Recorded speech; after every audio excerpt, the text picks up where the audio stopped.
జై గురుదేవ్.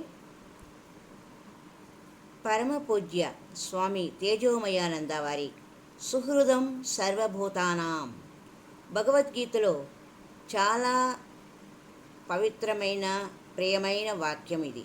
5వ అధ్యాయము 29వ శ్లోకంలో సుహృదం సర్వభూతానాం అనే మాట. భగవంతుని అనుగ్రహము, గురుకృప అందరికీ అన్ని వేళలా అందుబాటులోనే ఉంటాయి. కానీ మనకు ఆ విషయము ఎరుకలోనే ఉండదు. భగవంతుడు కేవలం మన కోరికలను తీర్చువాడు మాత్రమే కాదు, ఆయన మనకు హితైషి, శ్రేయోభిలాషి. మనకు ఏది హితమో, ఏది శ్రేయస్కరమో మనకంటే కూడా బాగా తెలిసినవాడు భగవంతుడే. అందుకే కోరుకున్న వాడికి అంతవరకే ఇస్తాడు, కోరుకోని వాడికి అన్నీ ఇస్తాడు అన్న నానుడి అందరికీ తెలిసిందే కదా. ఆయన మనల్ని 4 కళ్ళతో చూస్తాడు. భగవంతుడు మన ప్రార్థనలకు బదులు ఇవ్వడు అని అనుకుంటాం. మన ప్రార్థనల అన్నింటికీ ఆయన జవాబు ఉంటుంది. అది 4 విధాలుగా ఉంటుంది. మొదటిది మన కోరికలను వెంటనే తీర్చివేయడం, దీనిని గుడ్ అని చెప్పుకోవచ్చు. 2 మన కోరికలను తీర్చడం, బెటర్. 3 మన కోరికలను ఆలస్యంగా తీర్చడం, బెస్ట్. 4వది మనం అడిగింది కాక మనకు అత్యుత్తమమైనది ఇవ్వడం, ద బెస్ట్. అంటే భగవంతుడు మనకు ఇచ్చేది మేలైనది, మరింత మేలైనది, ఉత్తమమైనది, అత్యుత్తమమైనది, ఇలా 4 విధాలుగా ఉంటాయి అన్నమాట. మన కోరికలను తీర్చకపోవడం వల్ల మరింత మేలు ఎట్లా జరుగుతుంది? ఎక్కవలసిన రైలు తప్పిపోవడం దురదృష్టమే, కానీ అదే రైలు ప్రమాదానికి గురి అయినప్పుడు మనకు మేలు జరిగినట్లేగా. అలాగే ఒక్కోసారి రైలు ఆలస్యం కావడం కూడా మన మంచికే కావచ్చును. అందుకే అంతా మన మంచికే అంటూ ఉంటారు మన పెద్దలు. మనం సహనంతో వేచి ఉండాలి. భగవంతుని ఎల్లప్పుడూ జ్ఞాపకం ఉంచుకోవాలి. నా జీవితంలో జరిగిన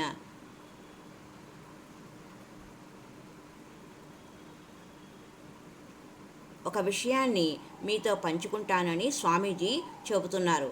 బీఎస్సీ పాస్ అయ్యాక ఎంఎస్సీ చదవడానికి ఇండోర్లోనూ భోపాల్లోనూ అప్లై చేశాను. సీటు ఇండోర్లో రావాలని దేవుణ్ణి ప్రార్థించాను.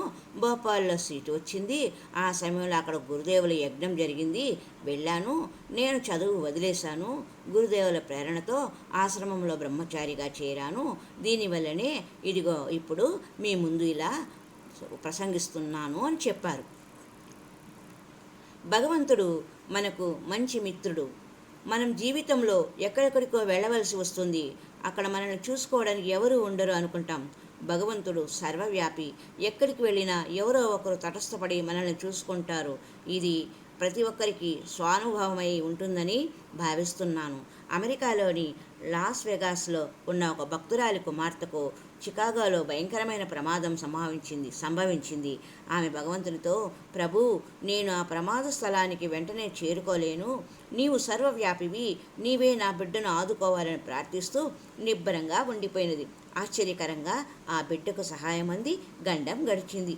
ఇలాంటి ఉదాహరణలు ఎన్నెన్నో భక్తుల జీవితాలలో.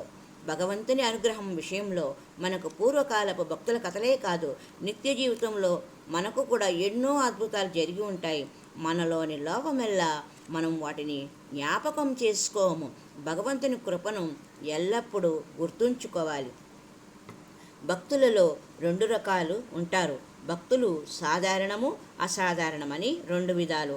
సాధారణ భక్తులు కేవలం తమ కోరికలు తీర్చమని భగవంతుని వేడుకుంటారు. అసాధారణ భక్తులు నిరంతరం భగవంతుని జ్ఞాపకం చేసుకుంటూనే ఉంటారు. బ్రహ్మచారిణి వివిదిష చైతన్య శ్రీ గురుదేవులను మీరు ఒక అసాధారణ వ్యక్తులు అనగా ఆయన లేదు సాధారణ ప్రజానీకంలో నేను ఒకటిని మాత్రమే అన్నారు.